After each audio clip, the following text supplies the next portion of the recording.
Assalamualaikum warahmatullahi wabarakatuh. Wahai sobat Islam, tahukah kalian bahwa dalam Islam kita akan dihidupkan kembali setelah kematian?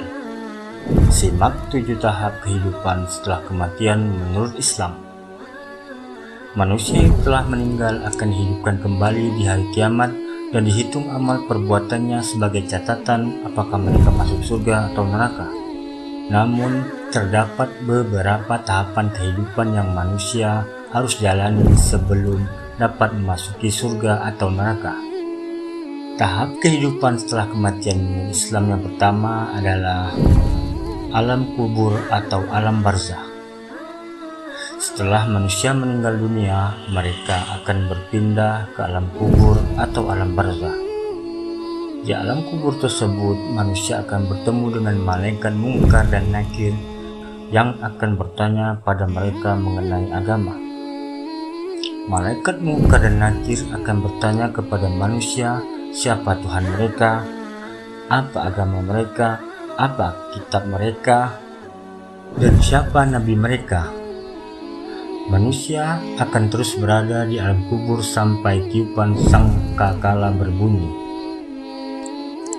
Tahap kehidupan setelah kematian menurut Islam yang kedua adalah hari kebangkitan. Setelah tiupan sangkakala dibunyikan oleh malaikat Israfil, dunia akan mengalami kiamat dan semua makhluk hidup di dunia akan dibinasakan. Kemudian malaikat Israfil akan meniupkan kembali sangkakala kedua yang akan membangkitkan semua makhluk hidup di dunia. Tiupan sangkakala tersebut menjadi tanda hari kebangkitan dimulai. Tahapan yang ketiga adalah padang mahsyar. Setelah manusia dibangkitkan, mereka akan dikumpulkan bukan di bumi, melainkan di padang mahsyar.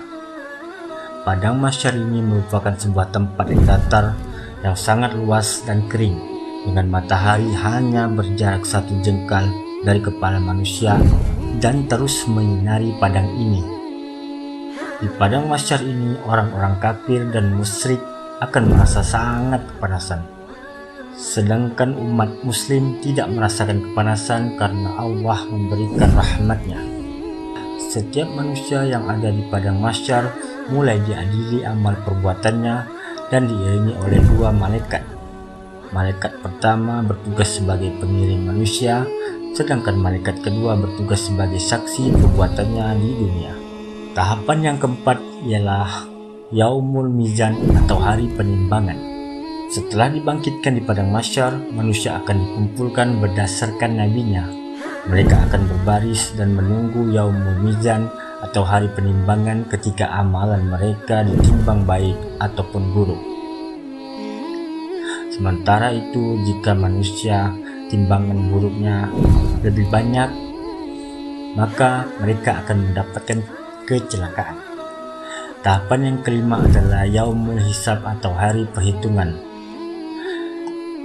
Amal perbuatan manusia kemudian dihitung di Yaumul Hisab atau hari perhitungan. Hal ini tertulis di dalam Al-Quran surat Al-Ghasyiyah ayat 25-26 yang berbunyi, Allah berfirman, sesungguhnya kepada kamilah kembali mereka, kemudian sesungguhnya kewajiban kamilah menghisap mereka. Manusia yang sedang dihitung amal perbuatannya akan dibagi menjadi 2, yaitu hisab yang mudah dan hisab yang sulit.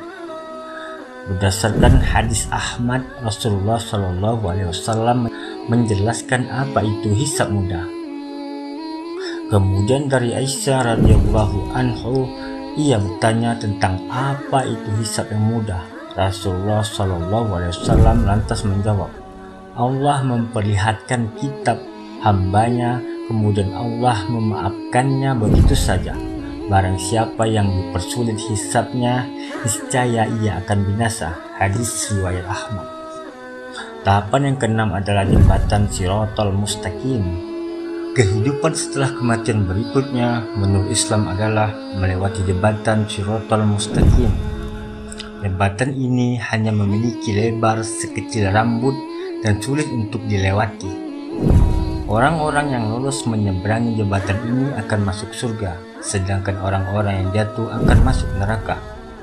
Bagi manusia yang timbangan amal kebaikannya tinggi, ia akan mudah menyeberangi jembatan ini. Sementara itu, manusia yang timbangan amal kebaikannya sedikit akan kesulitan menyeberangi jembatan ini. Tahapan yang ketujuh adalah surga dan neraka. Kehidupan setelah kematian terakhir adalah tinggal di surga atau di neraka. Surga adalah sebaik-baiknya tempat kembali, dan di surga kamu tidak pernah mengalami kesedihan, penderitaan, atau kesengsaraan. Surga diciptakan Allah bagi umatnya yang beramal saleh dan berhati bersih. Sementara itu, neraka merupakan seburuk-buruknya tempat kembali dan dipenuhi dengan penyiksaan, kesedihan, dan kesengsaraan. Orang-orang yang berbuat keburukan akan tinggal di neraka sebagai balasan keburukan mereka yang lakukan di dunia. Simak terus channel ini, jangan lupa like, comment, dan subscribe. Semoga informasi ini dapat mencerahkan kita semua. Assalamualaikum warahmatullahi wabarakatuh.